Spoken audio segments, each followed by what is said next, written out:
और घड़ा भर के वहां से चली। तो हरिश्चंद्र बोले तारा घड़ा उठवा तो दे। कि धर के गगरिया और सर पर तारा नार है चली। कि साथी भमरियों का नाता और वो तो तोड़ की चली। मुखड़ा मोड़ की चली वो नाता वो रिश्ता वो मुखड़ा मोड़ की चली।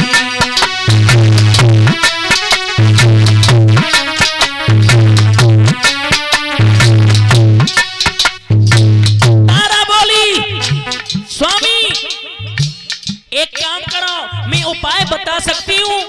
बोले बताओ।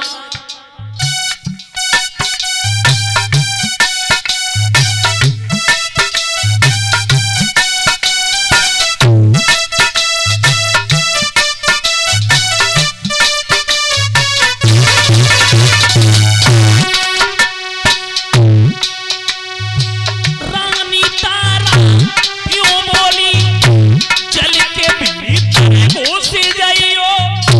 जल के भीतर घुस के प्यारी आसानी से घड़ा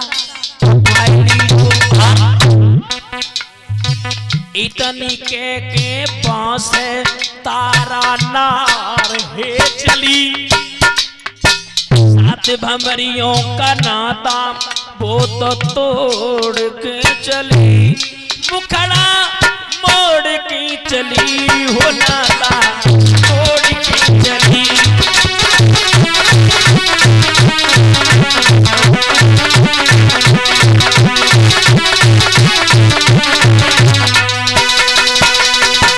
महाराज क्या किया, गहरे जल में घुस करके और घड़ा को उठा लिया। घड़ा को उठा करके श्रोताओं आज महाराज हरिश्चंद्र जैसे ही कालू मेहतर के सामने पहुंचे तो घड़ा तो हाथ से छूट गया और घड़ा फूट गया। कालू मेहतर बोला और हरिश्चंद्र एक बात बता, रोज रोज तुझे मैं घड़ा कहां से दूंगा। जैसे ही महाराज दुकानदार से पूछा, हिसाब किताब छाटा तो महाराज सिर्फ 2 दिन भोजन लिया। बोले हरिश्चंद्र तूने भोजन की रेड क्यों नहीं किया।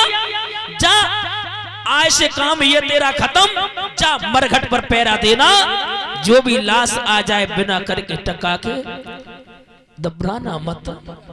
मेरे श्रोताओं जैसे इतने शब्द सुने हैं, शब्द सुनने के बाद में आज महाराज हरिश्चंद्र कहने लगे भैया आप मरघटिया से घटिया भी काम करने के लिए दोगे ना, वो भी मैं करने के लिए तैयार है। मेरे कथा के प्रेमी सज्जनों आज महाराज मुसीबत आहा रोने लगे, कहने लगे क्या करें क्या ना करें।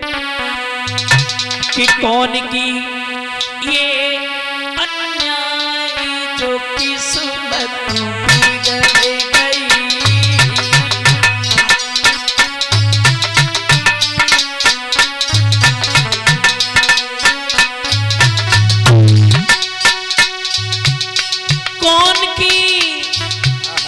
कौन की ये अन्याय जो किस्मत बिगड़ गई। कौन की ये अन्याय जो किस्मत बिगड़ गई। मेरे सारे सुख की बगिया उजड़ गई।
महाराज अब इधर हरिश्चंद्र मरघट पर पहरा देने लगे, मरघट पर पहरा देने लगे।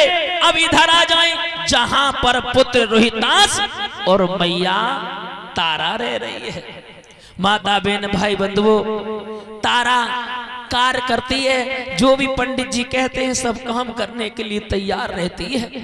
एक दिन पंडित जी कहने लगे, और तारा तेरा पुत्र रोज खेलने के लिए चला जाता है, जा अपने पुत्र से कह दे मैं रोज पूजा के लिए लेट हो